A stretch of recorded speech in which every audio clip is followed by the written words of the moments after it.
పిల్లలారా, మీ అందరికీ ప్రభువైన యేసుక్రీస్తు వారి పరిశుద్ధ నామములో నా హృదయపూర్వకంగా నిండు మనసుతో వందనాలు సమర్పిస్తున్నా.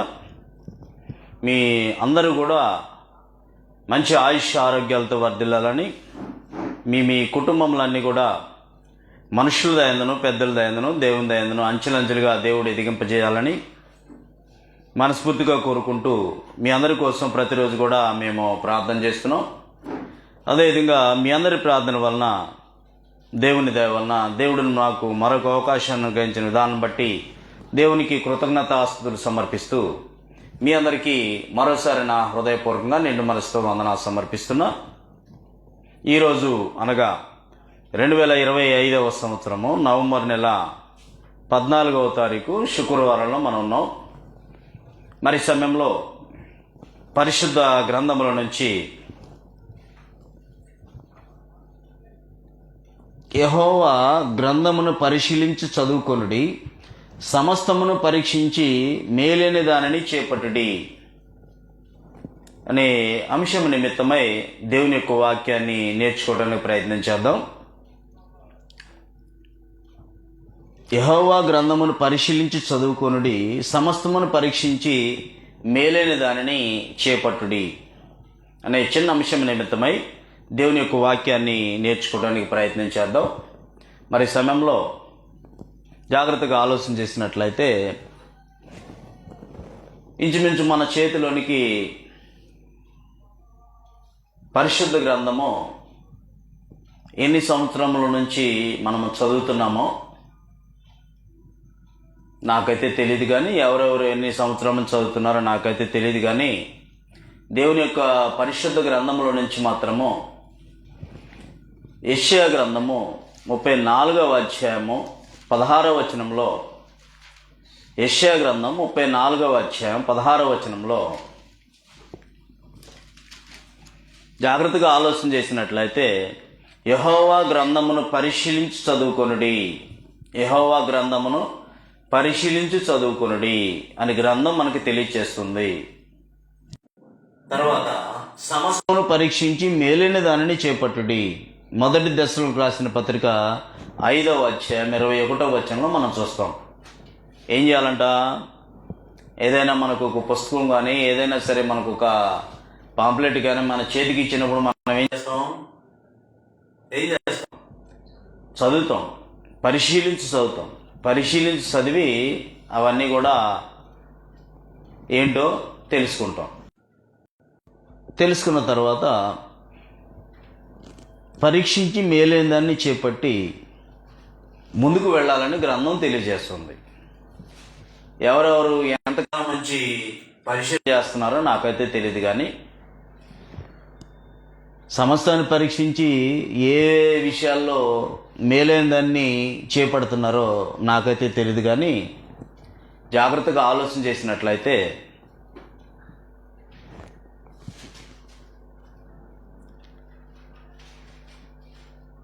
వినుట యందు కాలం గడుపుతున్నామో, కాలాన్ని బట్టి చూస్తే వాస్తవానికి గ్రంథం ఏం తెలియజేస్తుందంటే, నువ్వు బైబిల్ పట్టుకున్న దగ్గర నుంచి ఎన్ని సంవత్సరాలు అవుతుందో నాకైతే తెలియదు, కానీ కాలాన్ని బట్టి చూస్తే బోధకులుగా ఉండాల్సిన వాళ్ళు మీరు అని గ్రంథం తెలియజేస్తుంది. అయితే గ్రంథాన్ని జాగ్రత్తగా ఆలోచన చేసినట్లయితే అపోస్తలుల కార్యములు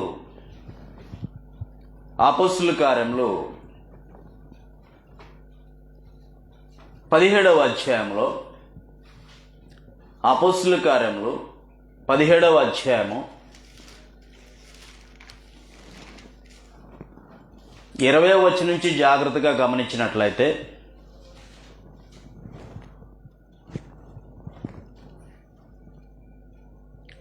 కొన్ని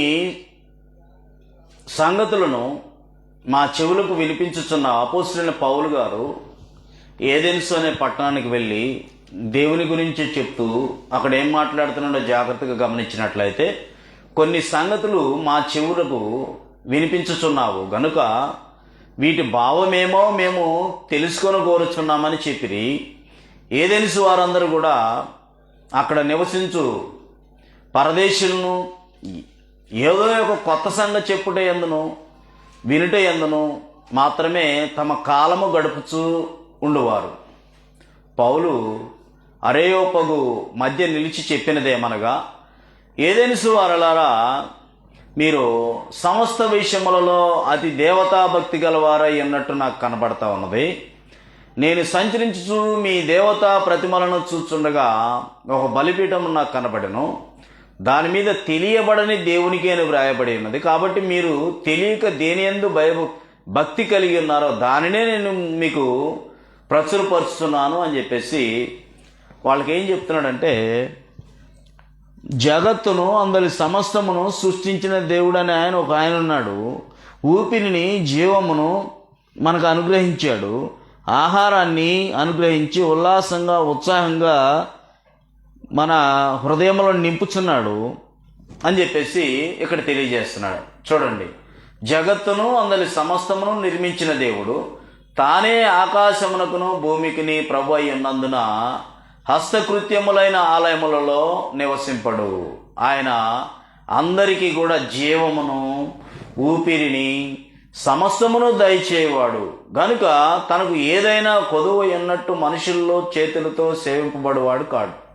మరి యావత్ భూమి మీద కాపురమున్నటకు ఆయన ఒక్కని నుండి అనగా ఆదాము నుంచి ఒక్క నుండి ప్రతి జాతి మనిషిని సృష్టించి వారు ఒకవేళ దేవుణ్ణి తడవులారి కనుగొందురేమో అని తను వెదకువాని నిమిత్తము నిర్ణయకాలంలో వారికి నివాసస్థలము యొక్క పొలిమేరను ఏర్పరచాను. ఆయన మనలో ఎవరికి కూడా దూరంగా ఉండేవాడు కాడు అంటున్నాడు అనమాట. ఆ అజ్ఞాన కాలంలో అయితే దేవుడు చూచున్నట్టుగా ఉన్నాడు, కానీ ఇప్పుడైతే అంతటినూ అందరిని కూడా మారు మనసు పొందవాలని మనుషులకు ఆజ్ఞాపించున్నాడు. ఎందుకనగా తాను నియమించిన మనుషుని చేత నీతిని అనుసరించి భూలోకమునకు తీర్పు తీర్చబోయేది ఒక దినము నిర్ణయించి ఉన్నాడు. మృతుల్లో నుండి ఆయనను లేపినందున దీన్ని నమ్ముటకు అందరికీ కూడా ఆధారం కలుగజేయుచున్నది అని తెలియజేస్తున్నాడు. కాబట్టి ఈ విధంగా ఆయన ఏం చేస్తున్నాడంటే, జగత్తును అందరి సమస్తమును సృష్టించి ఊపిరిని జీవమును మనకు అనుగ్రహించి ఉన్నాడు. ఇంకా 14వ అధ్యాయంలో కూడా అదే అపోస్తుల కార్యములు 14వ అధ్యాయము 15వ వచనం కింది భాగం నుంచి గమనించినట్లయితే, మీరు ఈ వ్యర్థమైన వాటిని విడిచిపెట్టి ఆకాశమును భూమిని సముద్రమును వాటిలో ఉండు సమస్తమును సృజించిన జీవము గల దేవుని వైపు తిరగవలెనని మీకు సువార్త ప్రకటించుచున్నాము. ఆయన గత కాలములలో సమస్త జనములను తమ తమ మార్గముల యందు నడువనిచ్చాను. అయినను ఆయన ఆకాశం నుండి మీకు వర్షమును ఫలవంతమైన ఋతువును దయచేయచ్చు, ఆహారం అనుగ్రహించు, ఉల్లాసముతో మీ హృదయం నింపుచు మేలు చేస్తున్నాడు అంటున్నాడు. మేలు చేస్తున్నాడు.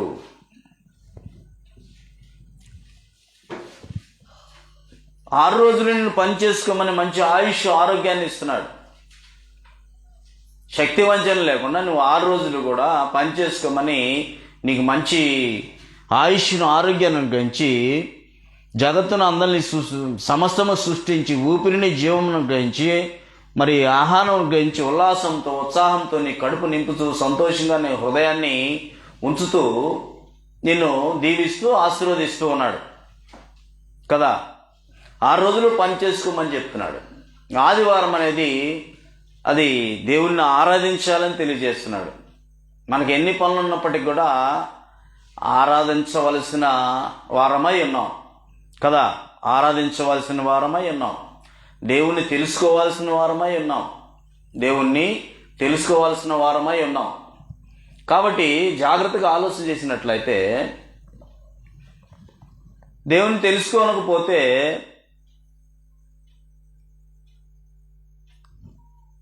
ఫరో దేవుని ఎరగనన్నందుకు ఐగుప్తు దేశం మీదకి 10 తెగుళ్ళు, నేను ఎవరో నీకు తెలీదా, యెహోవా మేము ఇశ్రాయేల్ అన్నారు, మిమ్మల్ని ఆరాధించుకోవడానికి మమ్మల్ని వెళ్తామని అంటే అసలు ఆ యెహోవా ఎవడో నాకు తెలియదు అన్నాడు అనమాట. నాకు తెలియదు అన్నాడు. తెలియని అన్నందుకు నేను ఎవడో తెలీదా అని రంగంలోకి దిగి 10 సూచక్రియలు చేసి అక్కడ నిజమైన దేవుడు యెహోవా అని అనేటట్లుగా అక్కడ నిరూపించినట్లుగా మనం చూడగలం. కాబట్టి ఈ విషయాలన్నీ కూడా మనకి తెలిసిన సంగతులే. అయితే మనము సామెతలు ప్రసంగి గ్రంథం 5వ అధ్యాయం 1వ వచనంలో నీవు దేవుని మందిరముకు వెళ్ళుచున్నప్పుడు మన ప్రవర్తన అనేది జాగ్రత్తగా చూసుకోవాల్సిన అవసరం అనేది ఉంది. ఇన్ని సంవత్సరములు కూడా యెహోవా గ్రంథాన్ని పరిశీలించి చదువుకునుడని తెలియజేస్తుంది గ్రంథము. ఏం పరిచయం చేస్తున్నాం? సమస్తాన్ని పరీక్షించి మేలైన దాన్ని ఏం చేపడుతున్నాం? జాగ్రత్తగా ఎవరంతటి వారు ఆత్మ పరిశీలన చేసుకోవాల్సిన అవసరం అనేది ఉంది. కాబట్టి జాగ్రత్తగా దేవుని యొక్క వాక్యాన్ని ఆలోచన చేసినట్లయితే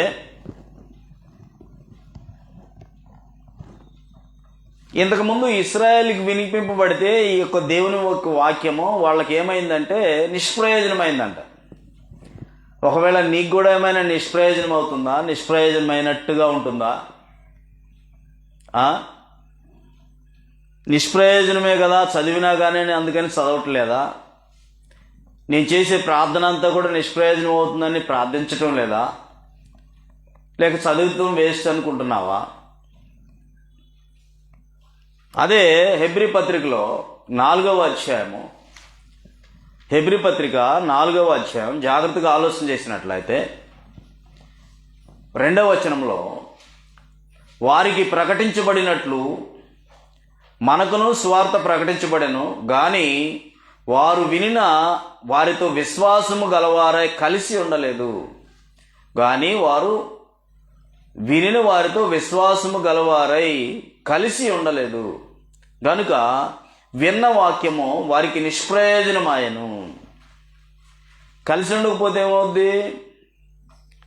మీ పిల్లాడిని స్కూల్కి పంపిస్తున్నారు, ప్రతి పాఠం వెంబడి పాఠం నేర్పుతూ ఉంటే వాళ్ళతో కలిసి చక్కగా వింటూ రాస్తూ హోంవర్క్ చేసుకుంటే అందరితో పాటు ఉంటుంది. లేక వెనకబడితే మార్కులు తక్కువ వస్తే పాస్ అవడమే కష్టమవుతుంది కదా. కాబట్టి ఇక్కడ జాగ్రత్తగా ఆలోచన చేసినట్లయితే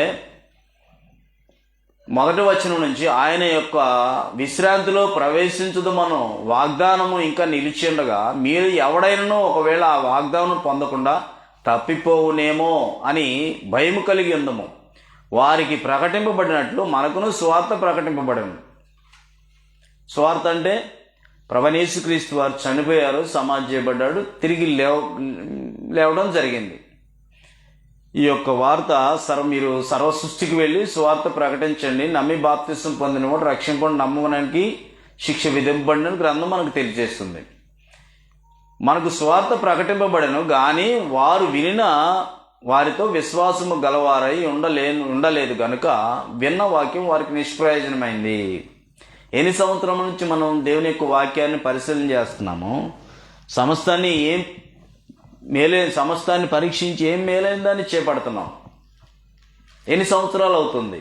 అదే హెబ్రీ పత్రికలో 5వ అధ్యాయము 11వ వచనం నుంచి కూడా గమనించినట్లయితే ఇందుని గురించి మేము చెప్పవలసినవి అనేక సంగతులు ఉన్నవి కానీ మీరు వినుటకు మందులైనందున వాటిని విశదపరచుట కష్టము. కాలమును బట్టి చూసితే మీరు బోధకులుగా ఉండవలసిన వారై ఉండగా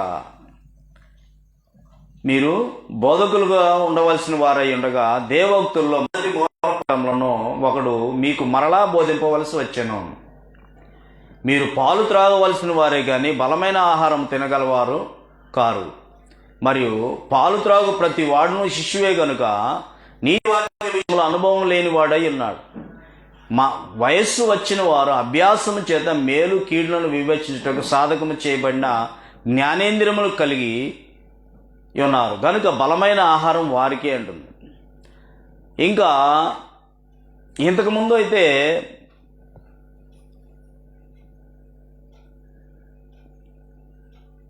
మొట్టమొదట బైబిల్ అనేది వాళ్ళ చేతుల్లోనికి లేదు. మొట్టమొదటి పితరయుగంలో రాను రాను ఈ రోజున ప్రతి ఒక్కరు కూడా పరిశుద్ధ గ్రంథము అందుబాటులో ఉంది.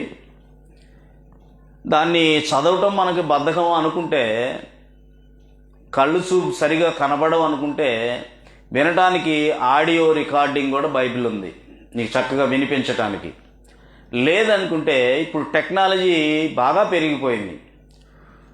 ఫోనులో కూడా ఆదాము చరిత్ర అని కొడితే నీకు అక్షరాల చక్కగా సినిమా చూపించినట్టు చూపించేస్తుంది. నోహు చరిత్ర అంటే, దావీది చరిత్ర అంటే అన్నీ కూడా క్లుప్తంగా చక్కగా వివరంగా ఫోన్లోనే వచ్చేస్తున్నాయి. అలాగైనా సరే నీవు అభివృద్ధి చెందడానికి అవకాశం అనేది ఖచ్చితంగా ఉంది కదా.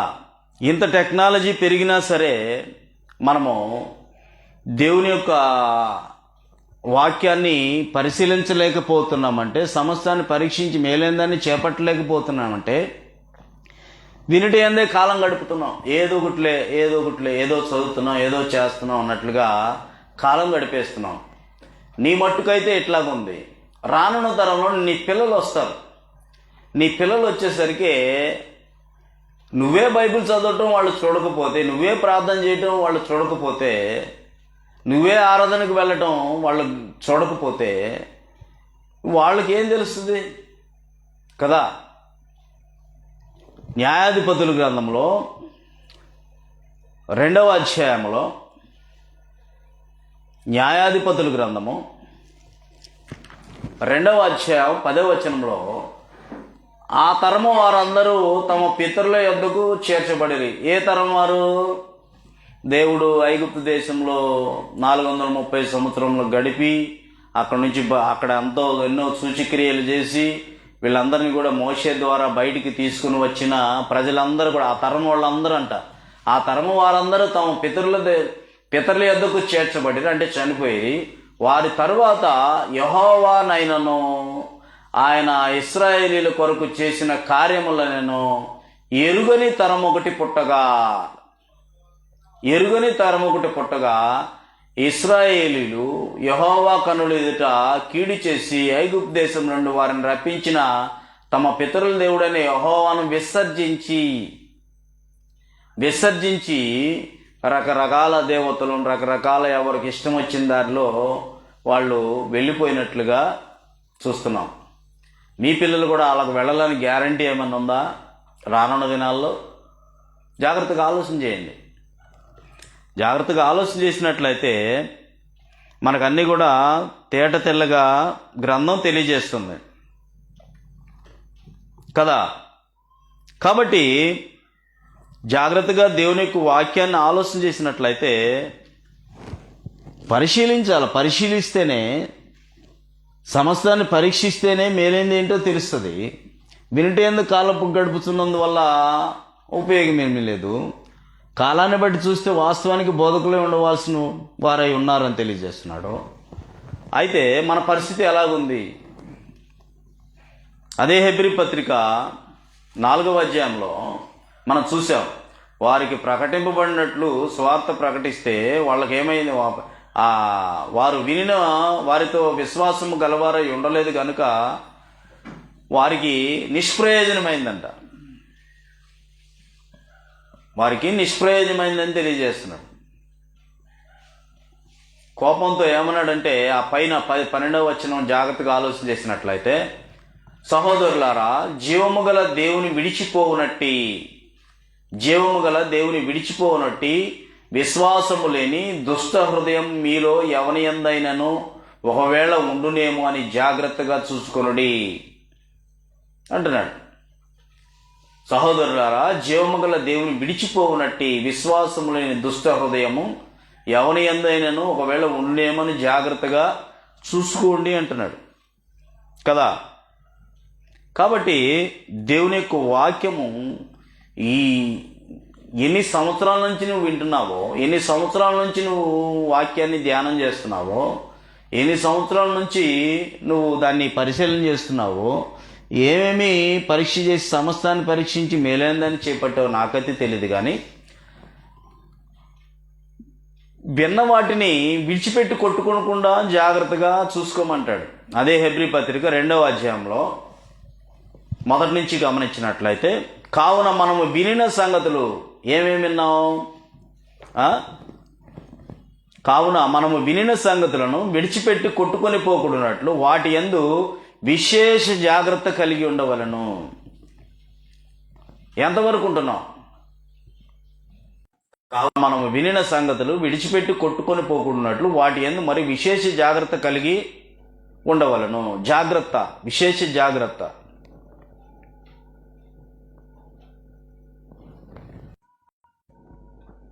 కదా. కాబట్టి జాగ్రత్తగా దేవుని యొక్క వాక్యాన్ని ఆలోచన చేసినట్లయితే అసలు జీవము గల దేవుని విడిచిపో విశ్వాసం లేని దుష్ట హృదయం మీలో ఎవరైనా ఉందేమో, ఒకవేళ ఉండునేమో జాగ్రత్తగా చూసుకోమంటున్నాడు. ఒకానొక సమయంలో కానాను దేశానికి 12 మందిని పంపిస్తే అది ఎట్లా ఉందో మనం వాళ్ళ మీద జయించగలమా లేదా, ఆ దేశాన్ని మనం స్వతంత్రించుకోగలమా లేదా అని చెప్పేసి మోషే గారు 12 మందిని అక్కడికి పంపిస్తే సంఖ్యాకాండంలో మనకు కనిపిస్తుంది. పంపిస్తే ఇద్దరేమో దాన్ని మేము జయించగలమని చెప్పారు. మిగిలిన 10 మంది ఏమో అమ్మో వాళ్ళని జయించడం వల్ల కాదు అని చెప్పారు. సంఖ్యాకాండం 13వ అధ్యాయము, సంఖ్యాకాండము 13వ అధ్యాయము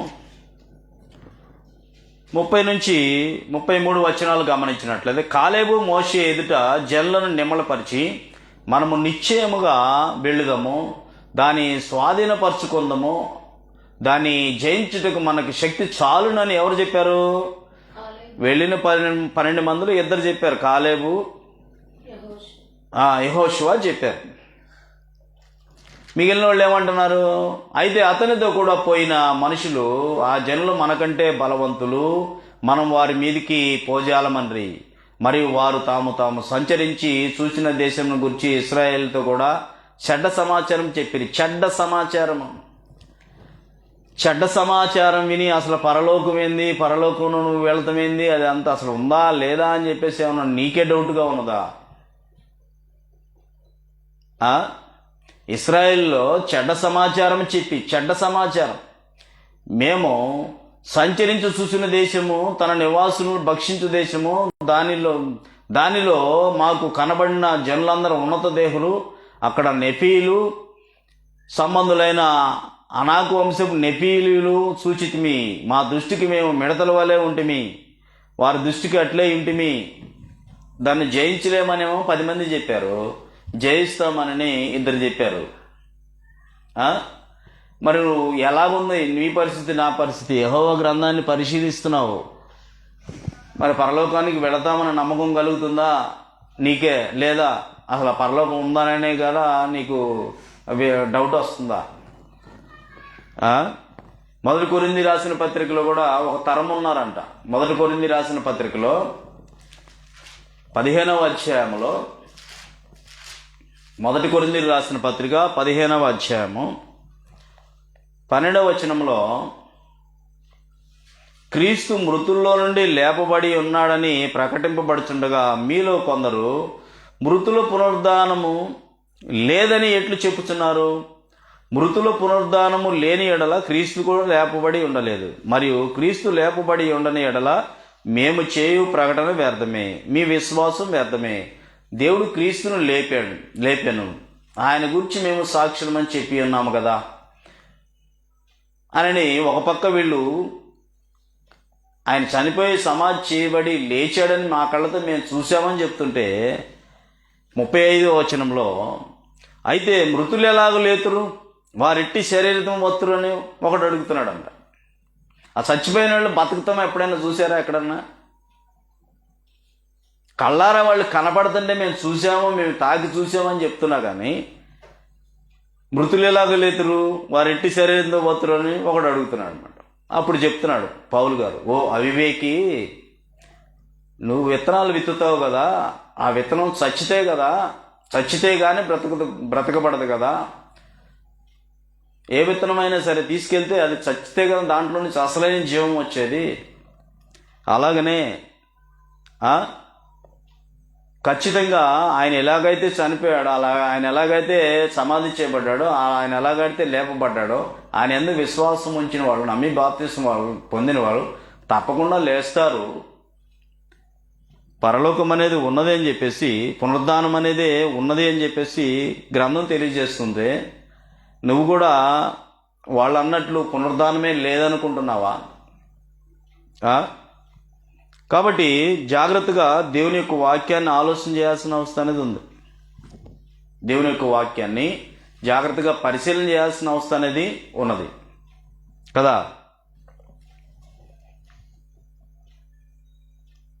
హెబ్రీ పత్రికలో 4వ అధ్యాయంలో మనం చూసాం, వాళ్ళంట వాళ్ళకి నిష్ప్రయోజనమైందంట.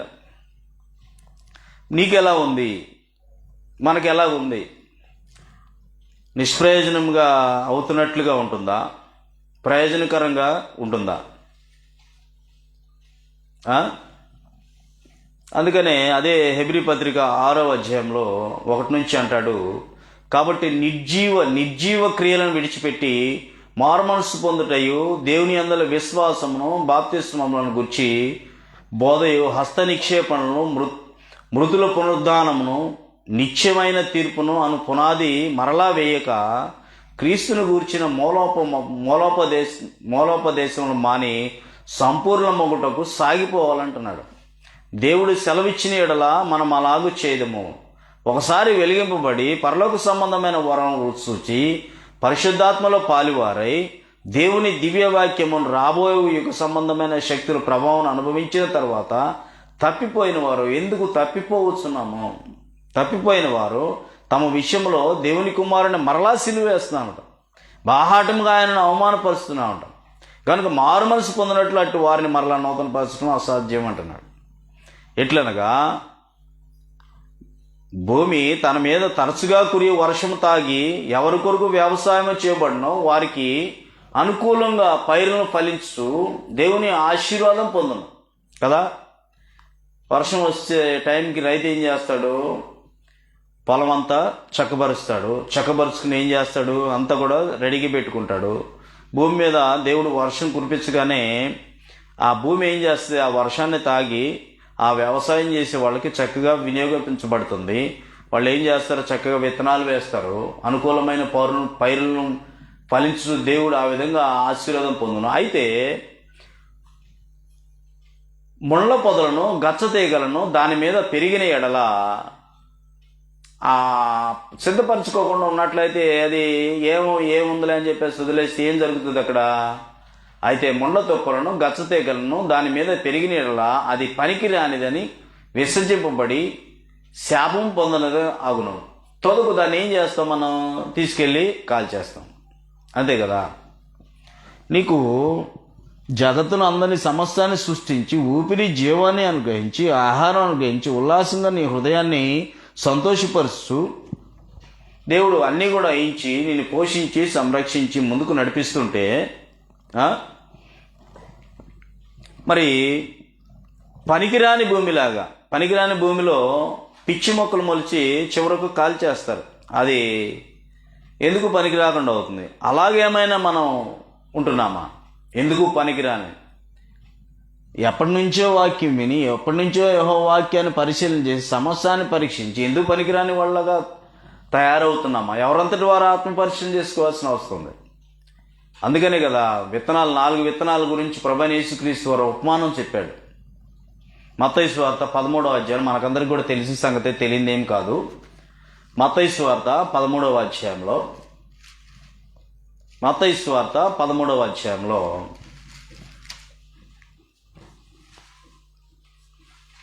మొదటి నుంచి గమనించినట్లే ఆ దినమందు యేసు ఇంట నుండి వెళ్ళి సముద్ర తీరము కూర్చుండి బహుజన సమూహం తమ యొద్ద కూర్చుండి ఉన్నందున ఆయన దోణి ఎక్కి కూర్చుండెను. ఆ జనులందరూ ధరణి నిలిచి ఉండగా ఆయన వారిని చూసి చాలా సంగతులు ఉపమాన రీతిగా చెప్పాను.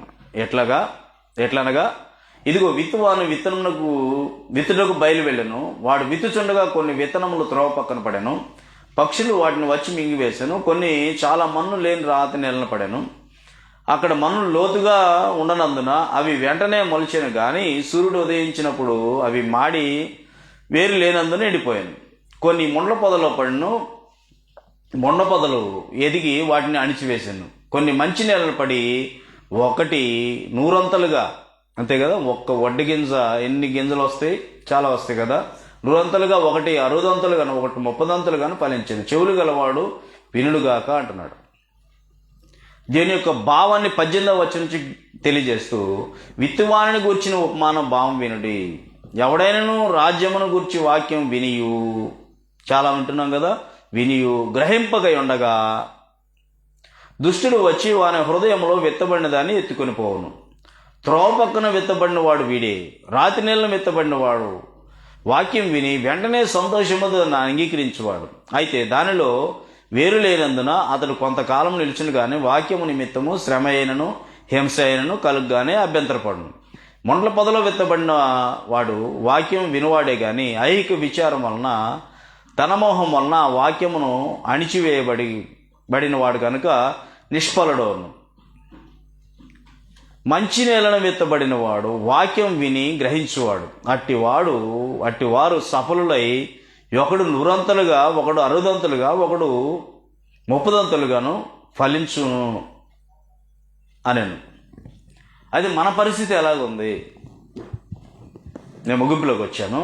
మిగిలిన తర్వాత తరగతిలో నేర్చుకోవడానికి ప్రయత్నం చేద్దాం. మన పరిస్థితి ఎలా ఉంది? ముళ్ళ పొదల్లో పడిన గింజలాగా గిలగిల కొట్టుకుని దేవుని యొక్క వాక్యాన్ని పరిశీలించి సమస్తాన్ని మేలైన దాన్ని పరీక్షించి మేలైన దాన్ని చేపట్టాలని ముందుకు వచ్చి ముళ్ళ పొదల్లో పడిపోయి ఉన్నామా? రాతి నీళ్ళ పడిపోయి ఉన్నామా? తోవ పక్కన పడిపోయి ఉన్నామా? ఎలాగుంది మన పరిస్థితి? మొదట ఉన్న నీకున్న ఆసక్తి ఇప్పుడు ఎలా ఉంది? మొదట దేవునిపై ఉన్న నీ యొక్క ఆసక్తి ఇప్పుడు ఎలా ఉంది? మొదటి ఆసక్తిని వదలకూడదు, మొదటి ప్రేమను వదలకూడదు, మొదటి విశ్వాసం వదలకూడదు, మొదటి యథార్థతను వదలకూడదు, నీతి ప్రవర్తనను వదలకూడదు. మొట్టమొదట ఎలాగుంది, ఇప్పుడు ఎలాగుంది? ఎవరందరూ వారు ఆత్మపరిశీలన చేసుకోవాల్సిన అవసరం అనేది ఉంది. కావున మనము వినిన సంగతులు విడిచిపెట్టుకుని కొట్టుకుని పోకుండా వాటి యందు విశేష జాగ్రత్త కలిగి ఉండాలని గ్రంథం తెలియజేస్తుంది. మన పరిస్థితి ఎలా ఉంది? ఈ చెవితో విని ఆ చెవితో వదిలిపెట్టేస్తున్నామా? ఇంత టెక్నాలజీ పెరిగిన ఈ రోజుల్లో కూడా ఫోను లేని వారంటూ లేరు. ప్రతి ఒక్కరి చేతిలో ఫోన్ ఉంది. నీకు సత్యాన్ని తెలుసుకోవాలని, నిజంగా దేవుని యొక్క వాక్యాన్ని నేర్చుకోవాలనే ఉద్దేశం, తాపత్రయం ఉండి యెహోవా గ్రంథాన్ని పరిశీలించాలని అనుకుంటే కనుక ఖచ్చితంగా ఊరికే నువ్వు యూట్యూబ్లో కొట్టినా సరే, ఆదాము చరిత్ర అని కొట్టినా, అబ్రహాం చరిత్ర అని కొట్టినా, ఏది నువ్వు టైప్ చేసినా అది నీ కళ్ళ ముందు వీడియో ద్వారా చూపించడానికి సిద్ధంగా ఉంది. అంత టెక్నాలజీ పెరిగినప్పటికీ కూడా మనము పరిశీలించలేకపోతున్నామంటే, నమ్మకం ఉంచలేకపోతున్నామంటే బండి వెనకెళ్తుందా ముందుకు వెళ్తుందా? మొదటి ఆసక్తి ఎలా ఉంది, ఇప్పుడు ఎలా ఉంది? తగ్గిపోతుందా పెరుగుతుందా? అందుకనే ఒక మాట అంటాడు మత్తయి సువార్తలో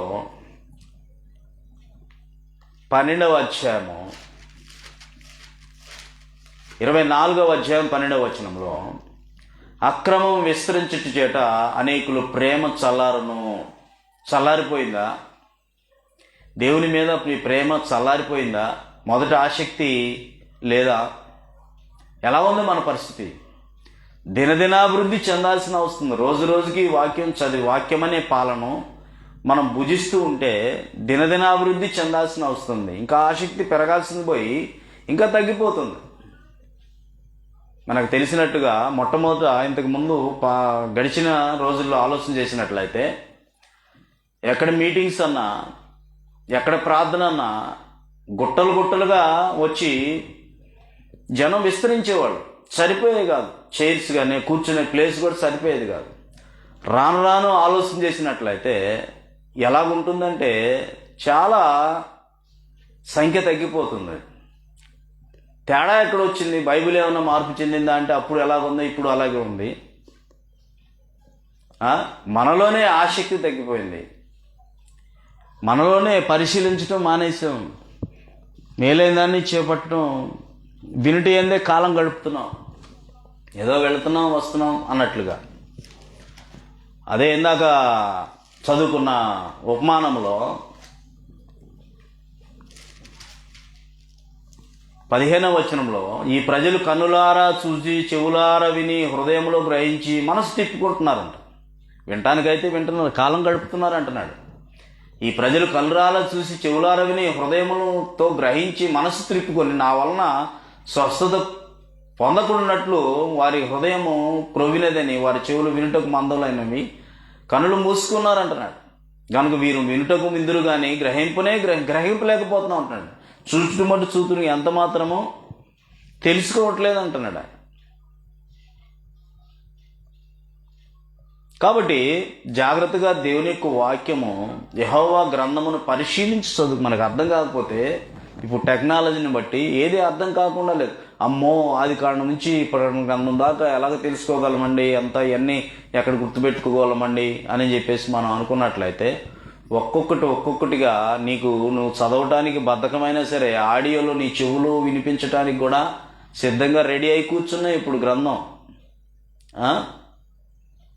కాబట్టి జాగ్రత్తగా నీకు ఊపిరినిచ్చి, జీవాన్నిచ్చి, ఆహారాన్నిచ్చి, నీ ఉల్లాసంగా నీ హృదయాన్ని సంతోషపరుచు జగత్తును అందరి సమస్తాన్ని సృష్టించిన దేవుడు అన్నీ కూడా ఇచ్చి అన్ని అనుకూలతలు అనుకూపరిచినా సరే మనం దేవుని పరిశీలించలేకపోతున్నామంటే, దేవుని ఆరాధించలేకపోతున్నామంటే, మేలైన దాన్ని చేపట్టలేకపోతున్నామంటే, వినుట ఎందుకు కాలం గడుపుతున్నామంటే, కాలాన్ని బట్టి చూసినట్లయితే నువ్వు ఎప్పటి నుంచి బైబిల్ మొదలుపెట్టావు చదవటం? నువ్వు బోధకుడు ఉండాల్సిన అవసరం ఉంది ఇప్పుడు అని తెలియజేస్తున్నాడు. మరలా ఇంకొకరి చేత వినేటట్టు స్థితిలోనే ఉన్నావు కానీ చెప్పే స్థితిలోకి రాలేదు. మీరు పాలు తాగవలసిన వారే కానీ బలమైన ఆహారం మీకు తగదు అంటాడు కదా. కాబట్టి ఎవరంతటి వారు ఆత్మపరిశీలన చేసుకోవాల్సిన అవసరం అనేది ఉంది. కావున మునుపు వినిన సంగతులు విడిచిపెట్టుకుని కొట్టుకుని పోకుండా వాటి యందు విశేష జాగ్రత్త ఉండాలి. ఏదైనా సరే జాగ్రత్త ఉంటేనే ఏదైనా అభివృద్ధి చెందుతుంది. జాగ్రత్త లేకపోతే ఏది, ఒక మొక్క తెచ్చావు, చిన్న మొక్క ఎక్కడో కొనుక్కొచ్చావు, ఆ మొక్క చూసాం కదా. ఇప్పుడు ఆ మొక్క మనం పెడతాం, ఒక పక్క కోళ్ళు పక్షులు వాటిని తిని సేములు నాశనం చేయడానికి చూస్తాయి కదా, అవునా? అదే కదా మనం ఇప్పుడు చూస్తుంది. సరిగా ఏదైనా సరే జాగ్రత్త అనేది, ఏదైనా జాగ్రత్త ఉంటే